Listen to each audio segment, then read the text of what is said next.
Have you ever played a PvPvE board game?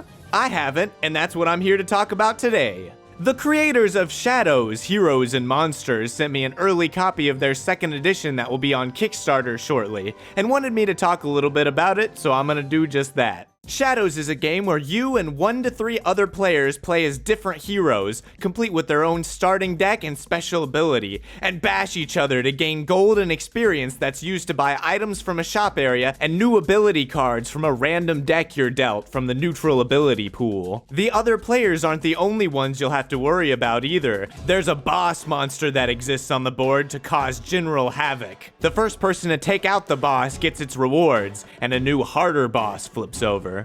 To win the game, you'll have to acquire 9 Shadow Stones, mostly obtained from buying items or abilities, or have the most stones when the third boss is killed. Instead of painstakingly going over all the rules like I usually would do, I'm gonna go for more of a rough summary. Let me know in the comments if you like this method that you haven't seen yet. In Shadows, you have a deck, but cards are not drawn randomly from it. You get to select the cards you want every round, and as the boss monsters are killed, your hand gets bigger. At the beginning of a round, there's also a leader player who gets first priority on everything for the round. The leader gets to look at some of the boss cards. Each boss card has a symbol on it that corresponds with something that the boss does. They could hit you, or block damage if you try to hit them, or stun one of your cards for a round. The leader assigns each player a monster card face down, and they don't even get to look at it. Leader's little secret. Dragon Strike. After that, every player chooses their hand for the round out of any cards they have in their deck. Then the main meat and taters of the game takes place, the combat phase. This phase is divided into 6 initiative steps, starting at combat 1 and going to combat 6. Cards have a number in the top left. This is what initiative step of the combat phase they can be played in. Starting with the leader player, you put down all the cards you intend to play for this initiative round and flip them up and resolve them one at a time. So initiative 1, you can play 1s. Initiative 2, you can play 2s. Counting. Once a player has resolved all their cards, it moves on to the next player. But what the heck are you resolving? The main card types you'll be flipping are attacks, responses, spells, and predictions.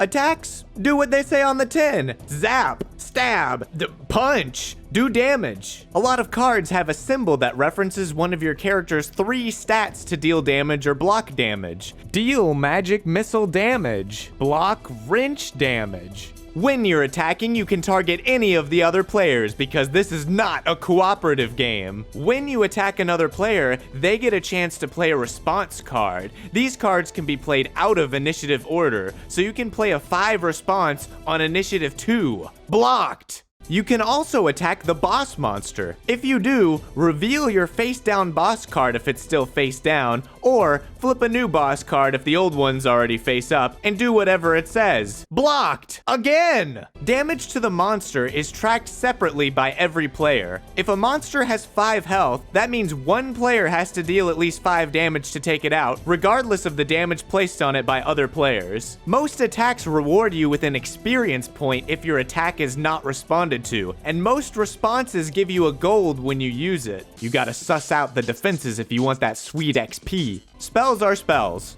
Do what they say. Wow. Predictions are pretty unique though. When you play one, you get to play Go Fish with your opponent's hand. You ask if they have one of the initiative numbers on the prediction card. Got any 4s? If they have any of that number in their hand, they say yes, and you get some stuff.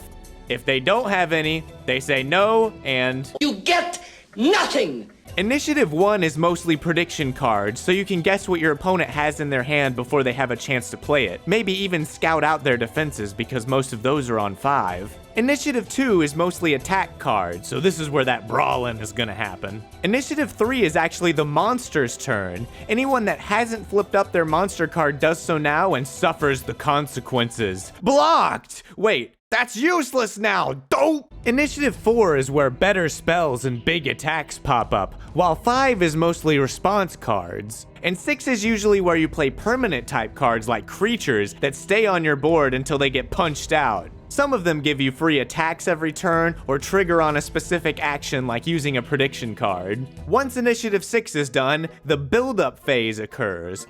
All gold and experience earned for the round is sent to the character's inventory. Then, again starting with the leader player, players can buy one item from the market. Yes, the market, the thing in the intro that I called the shop and mentioned no other time in this video. It's got some items that mostly give you more stats. The market doesn't refresh until the end of the round though, so if it's a 4-player game, all the good stuff could get picked clean by the time the old last player gets around to it. Should have been earlier in the turn hierarchy, idiot. After every player has been to the market, it's studying time. You can spend 3 XP to get a card from your library, that stack of randomly distributed neutral cards you got at the beginning of the game. You can look through your library anytime to formulate your strategy. These neutral cards have stat requirements in the upper right corner. You can only play the card from your hand if you meet the requirement. Suddenly, those stat upgrades at the shop are looking a little tasty. Every time you buy an item or study a new card, you gain a Shadow Stone. This is the win condition of the game. Get 9 to win, or have the most when the final boss dies. After studying, you pass the leader card to the next player, put all the cards you used this round back in your deck, and a new round starts up. As you kill monsters, the hand size increases from a measly 3 to a mighty 5, and whoever kills the monster reaps the rewards, perhaps a resource or an item, and then a Shadow Stone for the third and final boss. If you reduce another player to 0 health, they are knocked down, losing 1 gold or XP and resetting all of their damage back to full health. The aggressor earns a nice gold coin and experience point, but also gains a bounty, which makes them worth more gold when they get knocked down. If a monster knocks down a player, every other player laughs at them and gains a gold coin because they all secretly bet that this was going to happen. Every player is also dealt a secret mission at the beginning of the game. They can look at it and try to fulfill the requirements to gain an additional Shadow Stone when the game ends.